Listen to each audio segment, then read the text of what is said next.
পবিত্র কোরআনুল কারীমের সর্ববৃহৎ সূরা, এই সূরার নাম কি বলেন তো? বাকারা, গাভীর সূরা।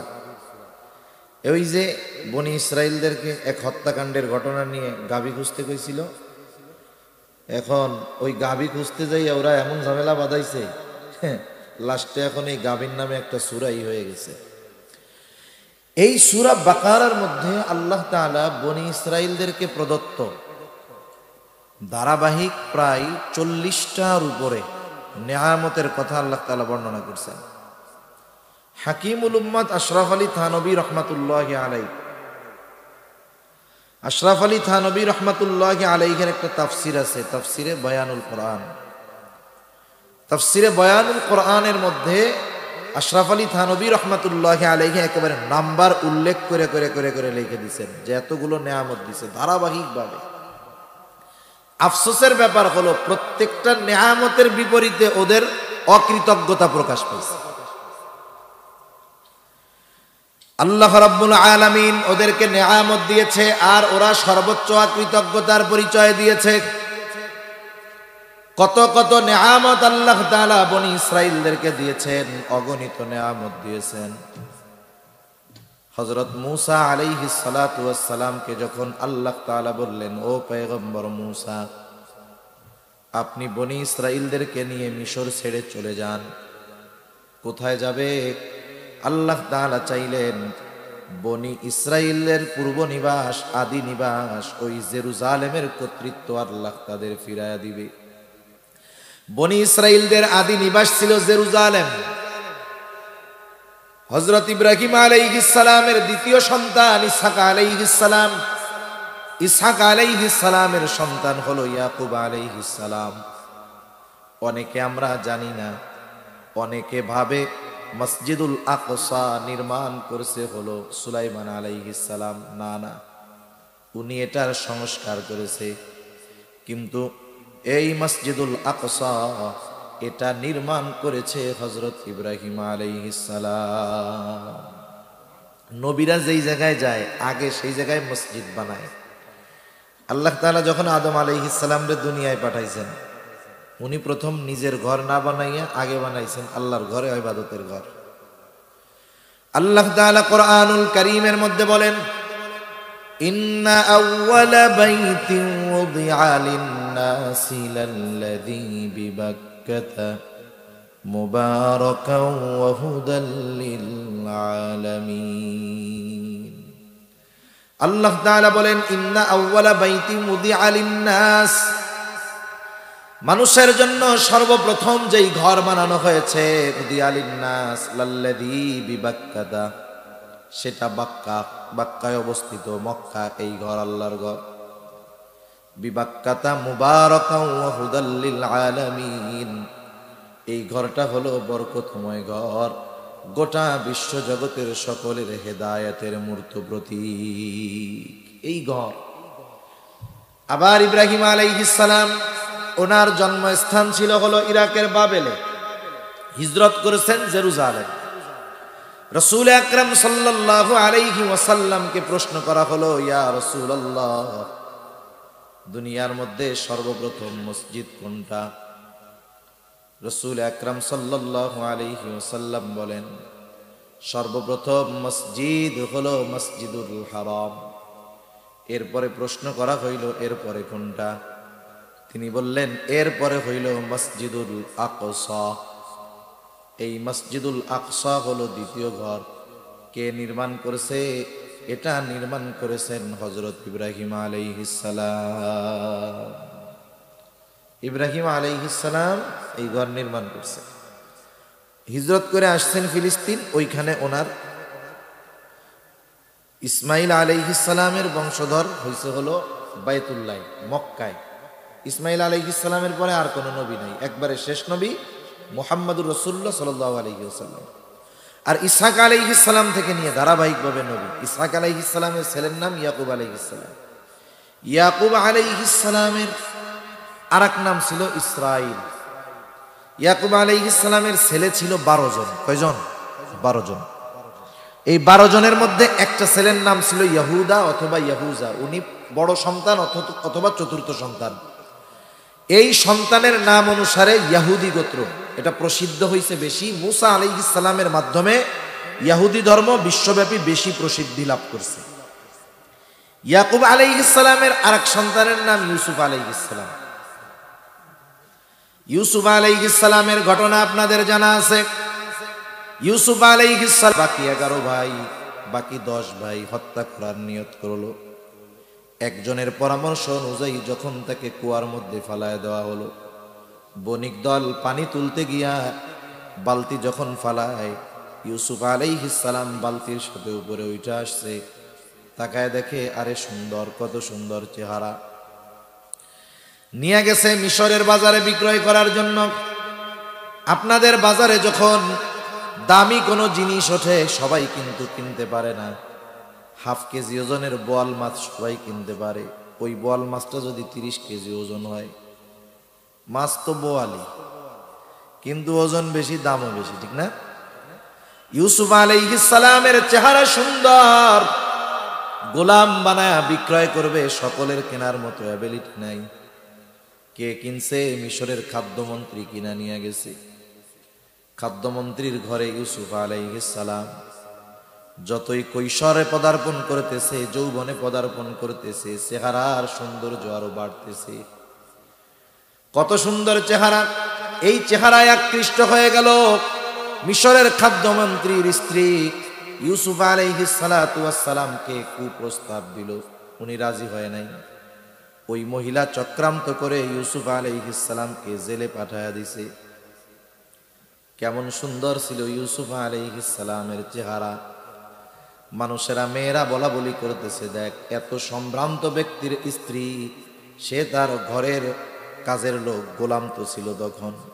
কয় যে এর প্রেমে আসক্ত হইয়া কি করছে, দেখ লজ্জার ব্যাপার। সবার জবাব তো আর একসাথে দেওয়া সম্ভব না। এখন তো ডিজিটাল জামানা, কেউ আমারে কিছু কইলে ফেসবুকে স্ট্যাটাস দিলে সবাই জবাব পেয়ে গেল। জুলাইখা সব মহিলাদেরকে দাওয়াত দিছে। দাওয়াত দিয়া বলতেছে সবাই বসো, দস্তরখান রেডি, খাবার রেডি, সবার হাতে এক একটা ফল আর এক একটা ছুরি। বলতেছে তোমাদেরকে যখন বলবো তখন তোমরা ছুরি দিয়া ফল কাটা শুরু করবা। এইবার সবাই প্রস্তুত। ইউসুফ আলাইহিস সালামকে তাদের সামনে আনা হলো। সবাই ইউসুফ আলাইহিস সালামের দিকে তাকায়া আছে। এইবার জুলাইখা নির্দেশ দিছে, তোমাদের হাতের ছুরি দিয়া ফল কাটতে শুরু করো। মহিলারা সব তন্ময় হয়ে ইউসুফ আলাইহিস সালামের দিকে তাকায়া আছে। ফল কাটার বদলে ছুরি দিয়া কোন সময় হাত কাটতেছে, হাত কেটে রক্তাক্ত করে ফেলতেছে।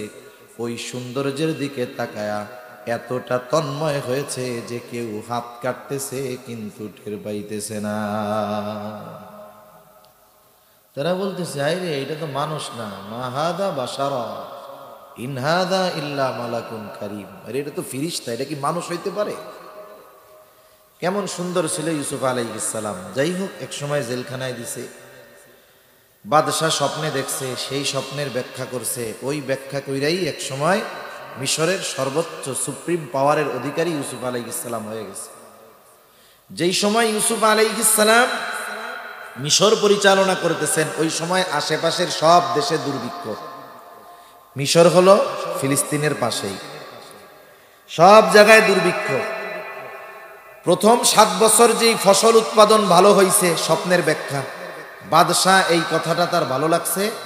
সে এমনভাবে সম্পদ বা শস্য গুদামজাত করছে যে দুর্ভিক্ষের 7 বছর সে নিজের চাহিদা পূরণ কইরা, নিজের দেশের চাহিদা পূরণ কইরা আশেপাশের দেশের মানুষকেও সে খাদ্য শস্য দান করতে পারছে। যখন আশেপাশের মানুষরা শুনছে যে ওই জায়গায় গেলে তো শস্য পাওয়া যাবে, সবাই লাইনে লাইনে আসছে। এক একজন এক এক বস্তা পাবে। ইয়াকুব আলাইহিস সালামের ছেলে আরো 11 জন আছে, এই জন তো বাদশাহ জানে না। ইয়াকুব আলাইহিস সালামের ছেলেরা বলতেছে, আব্বা আমরা যাই, 10 ভাই আসছে, 10 বস্তা নিয়ে গেছে। উনি তো চিনা ফেলছে এরা আমার ভাই। যাই হোক, লম্বা ইতিহাস। এক সময় জানছে, ওনাদেরকে মাফ করে দিছে। সাথে সাথে বলছে, এক কাজ করো, আব্বারে বলছে যে আপনি আমার ভাইদেরকে সহ সবাই মিলে জেরুজালেম থেকে মিশরে চলে আসেন। দীর্ঘকাল ওনারা মিশরে থাকছে। এখন ফিলিস্তিনের অবস্থা পরিবর্তন। ওই সময় গোটা দুনিয়ার মধ্যে সবচাইতে উর্বর এবং সবচাইতে আধুনিক শহর ছিল জেরুজালেম। ওই দিক দিয়া ফেরাউনের জুলুম, আল্লাহ তাআলা চাইল যে আপনি এদেরকে নিয়ে ওই দিক চলে যান। মুসা আলাইহিস সালাম আল্লাহর নির্দেশে রওনা দিয়ে দিলেন। সাগর পাড়ি দিয়ে এই পাড়ে চলে আসছে। আমি আর ওই ঘটনার দিকে যাব না, জানা আছে সবার। যখন এই পাড়ে আসছে, আল্লাহ তাআলা চাইলেন ওই জেরুজালেমের মালিকানা আল্লাহ পুনরায় বনি ইসরাইলের হাতে তুলে দিবে। কিন্তু দামি জিনিস সহজে পাইলে মানুষ কদর করে না। দেখবেন বাবা বিদেশে থাকে, কত কষ্ট করে, বাবা রক্তকে পানি বানায়া সম্পদ উপার্জন করে। একটা রিয়াল, একটা ডলার ভাঙার সময় 10 বার চিন্তা করে। ওই বাবা যখন তার কষ্টার্জিত সম্পদ বাড়িতে পাঠায় দেয়, তার পোলা বাবার ওই কষ্টার্জিত সম্পদের মূল্যায়ন করতে পারে না, বরং বন্ধুদেরকে নিয়ে আড্ডা মাড্ডা দিয়া প্রতিদিন হাজার হাজার টাকা নষ্ট করে। আছে না নাই? দামি জিনিস সহজে পাইলে মানুষ কদর করে না। আল্লাহ তাআলাও চাইলেন এমন দামি জিনিসের মালিক আমি আল্লাহ তাদের বানাবো, যদি বিনা পরিশ্রমে অর্জন করে মূল্যায়ন করবে না।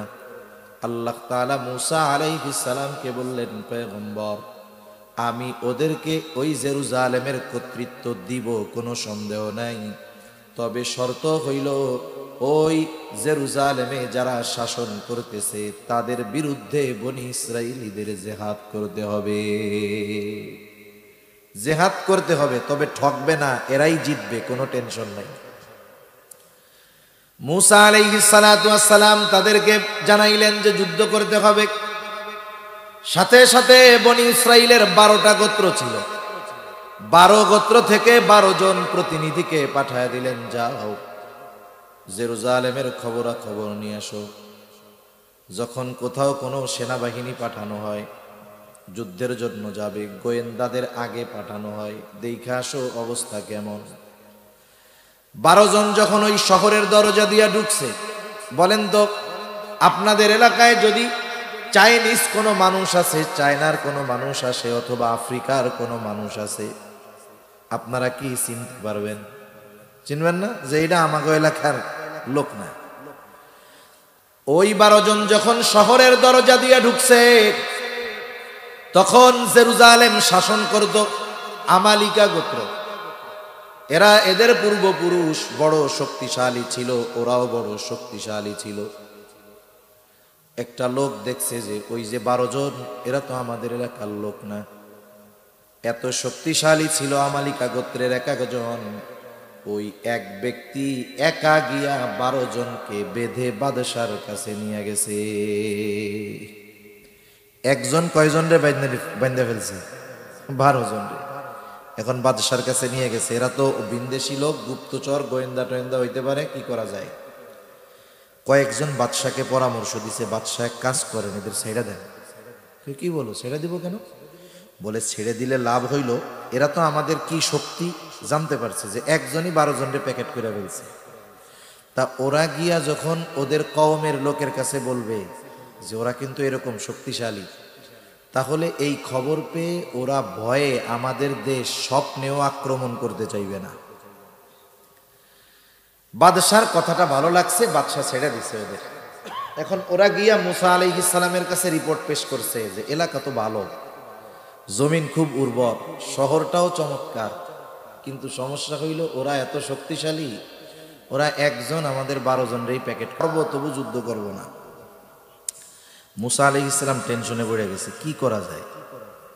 অনেক সময় আছে না, আপনি একজনের একটা কথা বললেন কিন্তু সে শুনে না, তখন আপনি কি করেন, এই দেখ আমি তোরে কত ভালোবাসি, আমি তোরে ওই দিন এইটা কিনে দিছিলাম, ওই বিপদে পড়ছিলি তোরে বাঁচাই দিছিলাম, এই উপকার তোর করছিলাম, তুই আজকে আমার এই কাজটা কইরা দে।